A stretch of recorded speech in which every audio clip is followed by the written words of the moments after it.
పల్లవి మళ్ళీ పోయేదాన్ని నన్నెందుకు ఆపినాడు? నేనింకా తిరిగి రాను అని నా పైన ఏమైనా డౌట్ వచ్చిందే? ఏందబి? పాస్పోర్టు వీసా నీ పాకెట్లోనే ఉన్నాయి. వాష్రూమ్కి పోయేటప్పుడు అవన్నీ ఎందుకు? నాకివ్వు, బ్యాగ్లో పెడతా. అవి నీకిస్తే నేను బయటికి ఎట్లా పోవాలి? అవి లేకుండా నన్ను బయటికి పంపరు కదా. పర్లేదబి, నా పాకెట్లో ఉంటే ఏం కాదులే.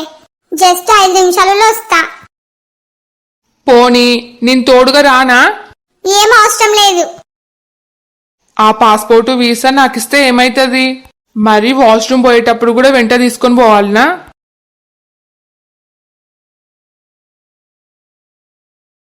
ఇప్పుడు నేను ఏడికి పోవాలో అర్థమైతలేదు. నేను కిరణ్కి ఫోన్ చేసినా కూడా వేస్టే. మళ్ళీ నా వల్ల కిరణ్ కూడా ప్రాబ్లమ్స్ ఫేస్ చేయాలి. మా అమ్మ ముందరనే మామూలుది కాదు. నన్నైతే కేవలం బ్లాక్మెయిల్ చేసింది. అదే కిరణ్ అయితే ఏకంగా చంపేసేదేమో. నేను ఫస్ట్ ఎవ్వరికి కనిపించినంత దూరంగా పోవాలి. ఆఖరికి వాళ్ళకి నా శవం కూడా దొరకకూడదు. టాక్సీ!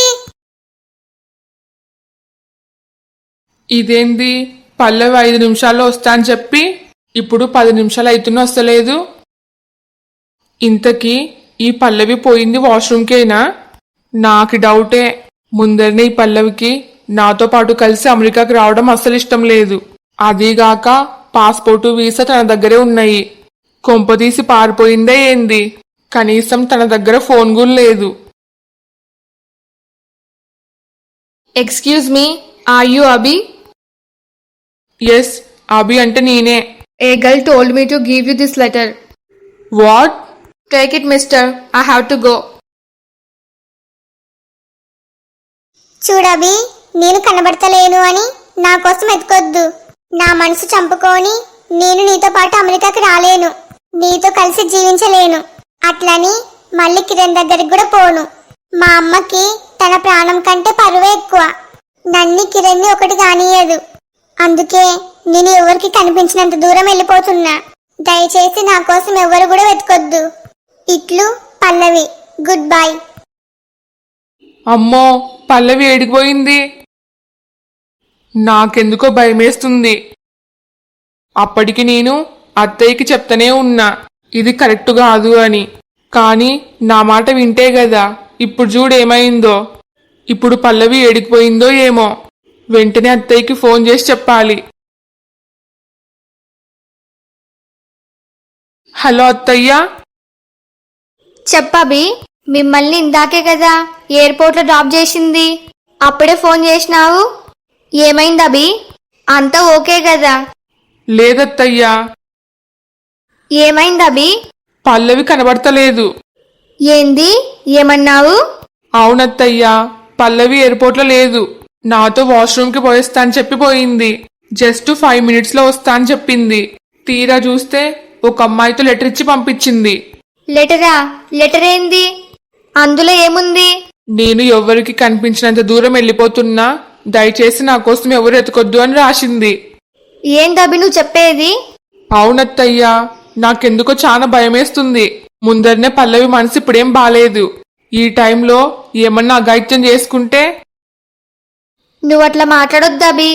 నాకు మస్తు కంగారుగుంది. దానికి ఏమన్నా అయితే నేను అసలు తట్టుకోలేను. పల్లవి ఏడున్నా సరే దాన్ని వెతికి తీసుకొద్దాం. నేనిప్పుడే ఆడికొస్తున్నా. నువ్వేం భయపడొద్దు. సరే అత్తయ్యా, మీరు తొందరగా రండి.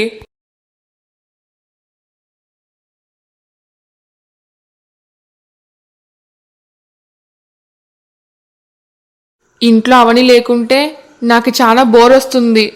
రోజు మొత్తం ఏవండి ఏవండి అని నన్ను బాగా సతాయించేది. ఇప్పుడు అవని వాళ్ళ పుట్టింటికి పోయినందుకు ఇంట్లో సందడే లేదు. అసలు ఇంట్లో మనుషులు ఉన్నారా లేదా అన్నట్టే ఉంది. ఇది కూడా ఒకందుకు మన మంచికే అనుకోవాలి. అవని ఏమీ జీవితాంతం ఈ ఇంట్లో ఉండదు. ఎప్పటికైనా తను శాశ్వతంగా పుట్టింటికి పోవాల్సిందే కదా. తను లేకుండా ఇప్పటి నుంచి అలవాటు చేసుకోవడమే బెటర్. ఇదేంటి? ఈ లాయర్ ఇప్పుడు ఫోన్ చేస్తున్నాడు. హలో. హలో, కిరణ్ గారేనా మాట్లాడేది?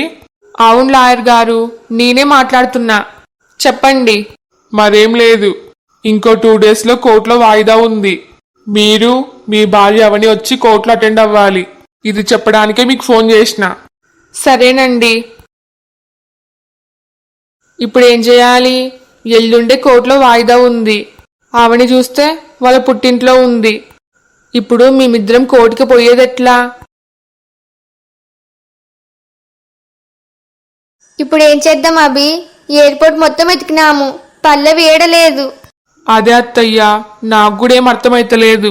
పల్లవి కనబడతలేదు అని ఇంట్లో వాళ్ళకి తెలిస్తే వాళ్ళు ఇంకెంత కంగారు పడతారో. ముఖ్యంగా మామయ్యకి నిజం తెలిస్తే ముందరనే మామయ్యకి పల్లవి అంటే ప్రాణం. తనకేమన్నా అయితే అసలెవరు తట్టుకోలేరు. ఇదంతా మీ వల్లే. పల్లవికి ముందరనే నిజం చెప్పింటే ఇప్పుడు ఈ పరిస్థితి వచ్చేది కాదు. నేను చెప్తే విన్నారా మీరు? ఇప్పుడు చూడు ఏమైందో. చూడబి, ఇప్పుడు ఇవన్నీ అనుకోని లాభం లేదు. నాకి ఫస్ట్ నా కూతురు కావాలి. పల్లవికి ఏం కాకూడదు, తన క్షేమంగా ఉండాలి. వెంటనే పోలీస్ స్టేషన్లో కంప్లైంట్ ఇద్దాం రా. ఏంది? పోలీస్ స్టేషన్లో కంప్లైంటా? మీరట్లా చేస్తే ఫస్ట్ బొక్కలో వేసేది మిమ్మల్నే. మీరే కదా పల్లవికి అబద్ధం చెప్పి ఎయిర్పోర్ట్కి తొలుకొని వచ్చింది. మీరు తనని బ్లాక్మెయిల్ చేసి బలవంతంగా అమెరికాకు పంపించాలని చూసినారు. అందుకు ఇప్పుడు స్టేషన్కి పోతే ఫస్ట్ బుక్ అయ్యేది మీరే. పర్లేదు అభి, నాకి అన్నిటికంటే నా కూతురే ముఖ్యం. నేను అరెస్ట్ అయినా పర్లేదు. పద వెళ్దాం. సరే అత్తయ్యా, మీ ఇష్టం. పదండి.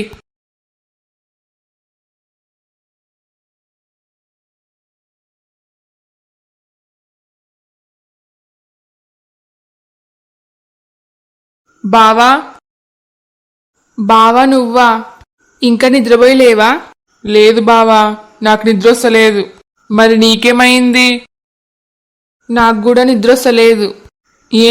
ఏమైంది? ఏమైందో నాకే అర్థమైతలేదు. కానీ నాకు అర్థమైంది. ఏమర్థమైంది? ఇంట్లో నీ భార్య అవని లేదు కదా, అందుకే నీకు నిద్ర వస్తలేదు. అంత సీన్ లేదు. ఆమెగారు ఉంటే నాకేమి, లేకపోతే నాకేమి. నువ్వు పైకట్లా మాట్లాడుతున్నావు గాని నీ మనసులో ఉన్న బాధ నాకు అర్థమైతుంది. అర్థమైనా చేసేదేముంది? నేను అవనీని ఎంతగా నమ్మినానో తెలుసా? నాకొక మంచి ఫ్రెండు అనుకున్నా. ఇంతవరకు భార్య భర్తలాగా కాకుండా ఒక మంచి ఫ్రెండ్స్ లాగే ఒకరికొకరం అన్ని షేర్ చేసుకున్నాము. అవని నాకు బాగా అలవాటయింది. ఇప్పుడు సడన్ గా లేకపోయేసరికి నాకు అసలేం తోస్తలేదు. ఇంట్లో అస్సలు ఉండబుద్ధి అయితే లేదు. దీన్నే బావా ప్రేమ అంటారు. నువ్వు అవనిని ఎంతగా ప్రేమిస్తున్నావో. ఊరుకో బావా, కామెడీ చేయొద్దు. నాకి అవని మీద ఉన్నది ప్రేమ అయితే మరి పల్లవి మీద ఉన్నదేంది?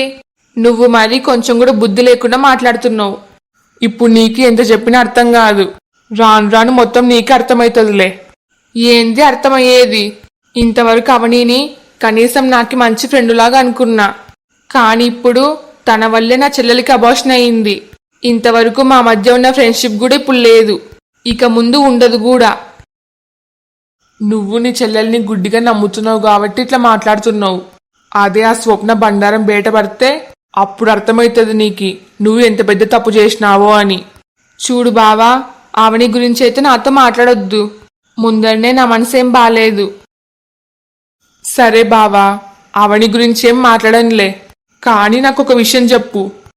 ఏంది? నువ్వు నీ చెల్లెలు స్వప్నకి 10,000 ఎందుకు ట్రాన్స్ఫర్ చేసినావు? దాని గురించా? ఎందుకు బావా? ఫస్ట్ నేను అడిగిన దానికి ఆన్సర్ చెప్పు బావా. మరేం లేదు. స్వప్న ఫ్రెండుకి ఎవరికో అర్జెంటుగా 10,000 అవసరం ఉందంట. అందుకు నన్ను అడిగితే నేను 10,000 ట్రాన్స్ఫర్ చేసిన. దొరికింది దొంగ ముఖంది. నాకిప్పుడు అర్థమయ్యింది. ఫ్రెండ్కి అవసరం ఉందని అబద్ధం చెప్పి బావతో 10,000 ట్రాన్స్ఫర్ చేయించుకొని ఆ డబ్బుల్ని డైరెక్ట్గా డాక్టర్కి సెండ్ చేసింది. ఇప్పుడు నాకి ఆ డాక్టర్ స్వప్న బాగా దొరికినారు. రేపే వాళ్ళ బండారం బయట పెడతా. జరిగిన దాంట్లో అవని తప్పేం లేదని అందరికీ అర్థమయ్యేలాగా చేస్తా. ఏమైంది బావా? ఏం లేదు బావా, రేపొద్దునే మాట్లాడుకుందాం. గుడ్ నైట్ బావా. నాకు మాత్రం బ్యాడ్ నైట్. ఇన్ని టెన్షన్స్ మధ్యలో నేను నిద్రపోయినట్టే ఇంకా. అదీగాక లాయర్ కూడా ఫోన్ చేసినాడు. ఖచ్చితంగా కోర్టులో అటెండ్ అవ్వాలి అంటున్నాడు. ఇప్పుడున్న పరిస్థితుల్లో అవనిని తోలుకొని పోవడం ఎట్లా? అసలు ఏం చేయాలి? అసలు ఏమైందని అడుగుతుంటే మీరిద్దరు మాట్లాడకుండా ఇట్లే ఉంటే నాకేం అర్థమవుతుంది? ఇంతకీ పల్లవి ఏడుంది? అల్లుని ఒక్కనే తొలుకొని వచ్చినావు. పల్లవి వాళ్ళ మామయ్య దగ్గరనే ఉందే. ఏ అడిగేది మిమ్మల్నే, అర్థమైతలేదా? ఫస్ట్ ఆ ఏడు పాపి పల్లవికి ఏమైందో చెప్పండి. నన్ను క్షమించండి, పల్లవి మధ్యాహ్నం నుంచి కనబడతలేదు. ఏంది కనబడతలేదా? అసలేందే నువ్వు మాట్లాడేది? పల్లవికి ఏమైంది? మధ్యాహ్నం నుంచి కనబడకపోవడం ఏంది? నన్ని కంగారు పెట్టకుండా అసలేమైందో చెప్పండి. నేను వెంటనే నా కూతుర్ని చూడాలి. హలో ఫ్రెండ్స్ అందరికి, ఈ వీడియో మీకు నచ్చిందా? నచ్చితే లైక్ చేయడం మాత్రం మర్చిపోవద్దు. అట్లనే ఈ వీడియోని మీ ఫ్యామిలీ అండ్ ఫ్రెండ్స్ కి షేర్ చేయండి. ఈ స్టోరీ యొక్క రాబోయే మిగతా పార్ట్స్ కోసం మా ఛానల్ ని ఇప్పుడే సబ్స్క్రైబ్ చేసుకోండి. అందరికీ I'm really very sorry friends. ఈ రోజు వీడియో లెంత్ చాలా తక్కువైతుంది. ఇంటికి అనుకోకుండా గెస్ట్లు రావడం వల్ల వీడియో రికార్డ్ చేయడం వీలు కాలేదు. I hope you understand. వీడియోకి హైప్ ఇవ్వడం మాత్రం మర్చిపోవద్దు. మీరు హైప్ ఇవ్వడం వల్ల నా వీడియో ఇంకా ఎక్కువ మందికి రికమెండ్ అవుతుంది. మీ ఫీడ్బ్యాక్ ని ఖచ్చితంగా కామెంట్ చేయండి. నాకు సపోర్ట్ చేయొచ్చు కదా please. Thanks for watching. Bye bye.